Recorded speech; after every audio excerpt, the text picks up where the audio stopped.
Siya ba yun? Oo, siya yun, pre. Wala, ang tagal niya umuwi eh. Hindi na namin pinatuloy na first business. Kaya, nakita ko siya. Sobrang siya ako, pre.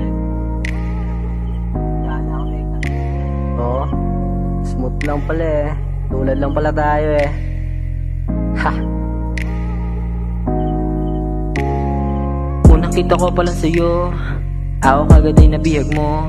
Hiningi ko sa iba pangalan mo, dahil sa gusto ko ang katulad mo, yeah. At sa di inaasahan makakausap kita, hindi ko rin maisip na magre-reply ka na. Bakit ganito parang nauna yung kaba, hanggang sa napagtanto ko na mahal na nga kita. Inaantay kita, ba't di ka umuwi? Gusto ko lang makita mo ka mong nakangiti, at ang iyong mga mata na nagsasabi ng hindi.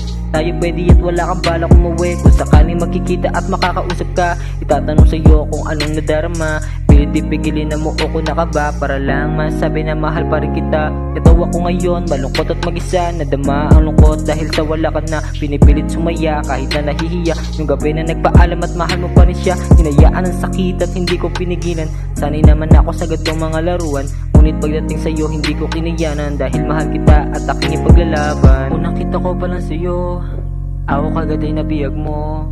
Hiningi ko sa iba pangalan mo, dahil sa gusto ko ang katulad mo, yeah. Unang kita ko pa lang sa'yo, ako kagad ay nabiyag mo. Hiningi ko sa iba pangalan mo, dahil sa gusto ko ang katulad mo, yeah. Ano bang meron? Di ka mawala sa isip, patuloy kang sumisilip, di na ako matahimik. Bawat tingin mo sa akin, meron bang ibig sabihin? Sana ngayon ay pala rin nang mauwi na sa amin. Huwag ka nga magpakipot, mata mo sa akin itutok, di ka bibitinin sa tusok. Buong kwarto ating nilibot, sa kama hanggang sa sopa, hanggang abuti ng paumaga. Pagsampa mo iyong nadama, ang saya at aking halaga. Sa pulsa, tawa at toma, di pinigil ang oras sa ligaya. Baka sa pata at nadarama ko na gusto niya na magpahinga sa aking kama. Paano kita lilimutin? Ikaw lang ganito sa'kin. Alaala andun pa sa amin, alaala andun pa sa amin.